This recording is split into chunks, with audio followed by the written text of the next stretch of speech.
무신들의 권력 장악과 몽골의 침입, 문벌 지배 체제의 동요. 12세기에 이르러 소수의 문벌 가문이 권력을 독점하면서 정치적 혼란이 발생하였다. 특히 두 딸을 왕과 혼인시킨 이자겸은 왕권을 위협할 정도로 막강한 권력을 행사하였고 스스로 국왕이 되려고 하였다. 이자겸의 난은 곧 진압되었지만 왕권은 실추되고 지배층의 분열과 갈등이 더욱 심해졌다. 이자겸의 난 이후 인종은 개혁 정치를 추진하였다.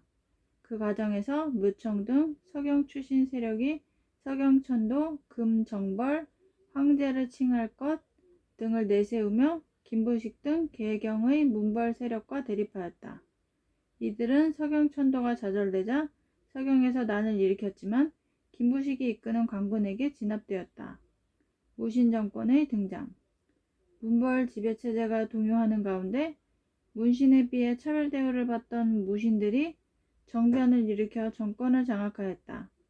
정중부와 이의방은 문신들을 제거하고 영종을 새로운 왕으로 추대하였다.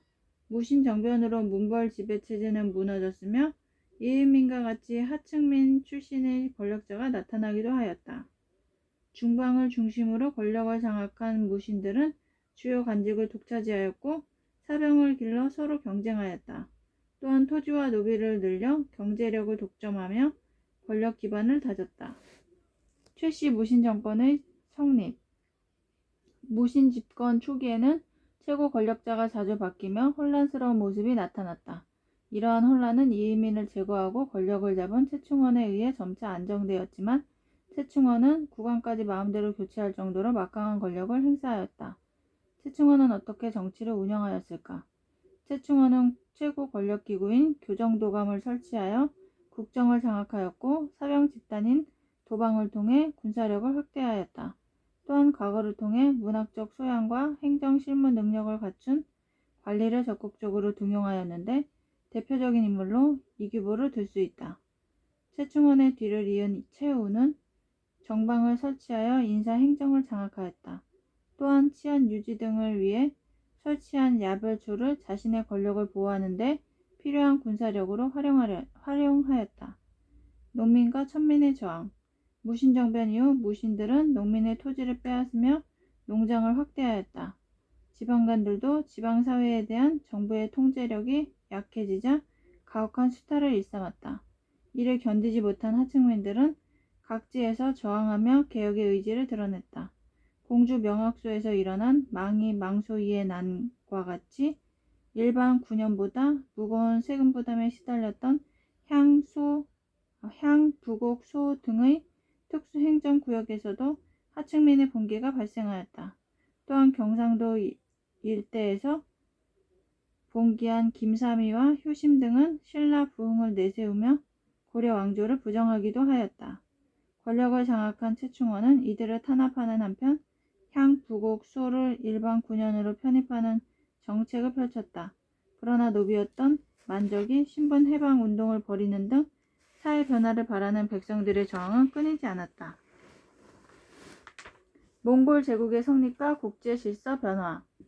최씨 무신 정권이 안정되어 갈 무렵 칭기즈칸이 몽골 부족을 통일하면서 막강한 세력으로 등장하였다. 칭기즈칸은 아시아에서 유럽에 이르는 광대한 영역을 차지하였다.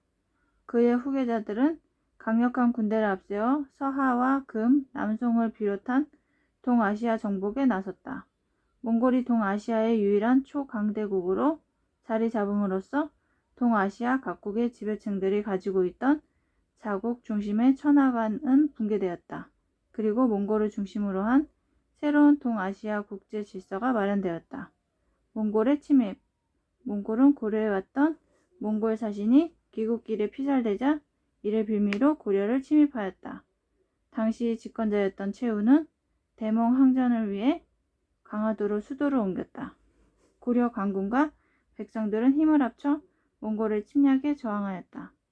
귀주에서는 박서가 군민과 힘을 합쳐 성을 지켰고 충주성 전투에서는 노비를 비롯한 백성들이 적극적으로 항전하였다.